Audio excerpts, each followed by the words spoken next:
This episode had me feeling hot and bothered, and I like summertime, but this is summertime in hell.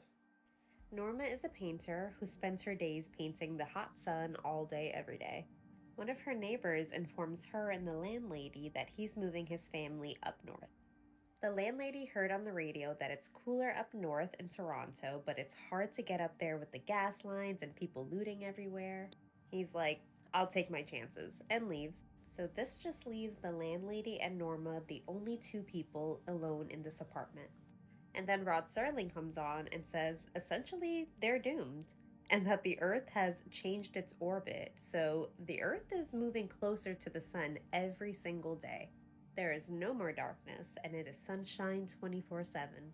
So they're listening to the radio, and this guy's like, so, the forecast for tomorrow? Hot.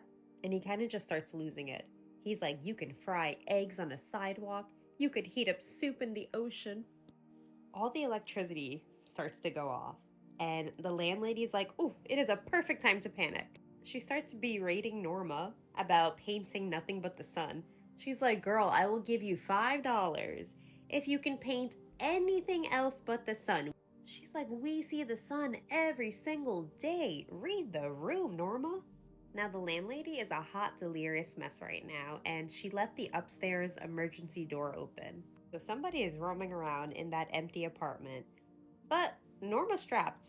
All right, she's got that on her. This dude's on the other side of the door, but Norma's got her little weapon on her. She's ready. But here's where they fuck up. Because she moves away from the door, and then she goes to the window.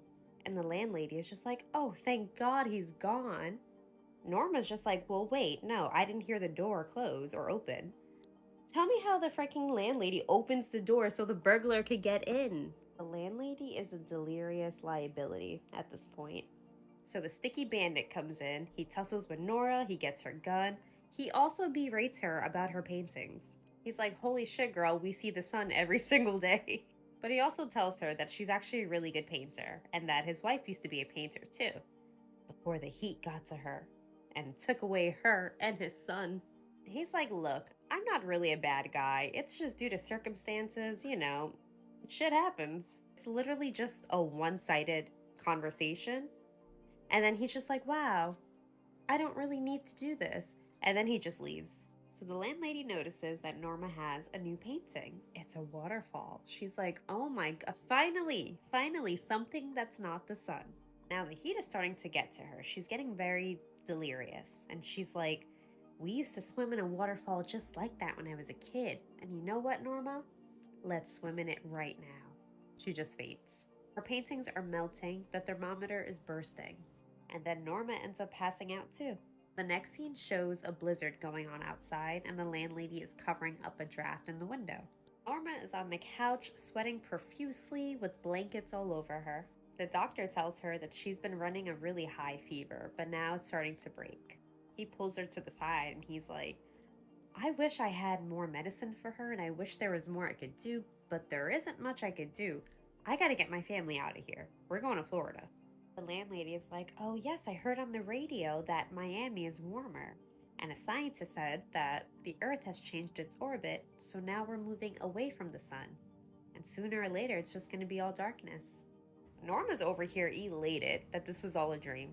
She's like, isn't it great to just have darkness and coolness? And the landlady is like, yeah, it's wonderful. This episode genuinely freaked me out. And I think the moral of the story is, no matter how much you prepare for the apocalypse, it's gonna come. And Mother Nature does not give a shit about our feelings.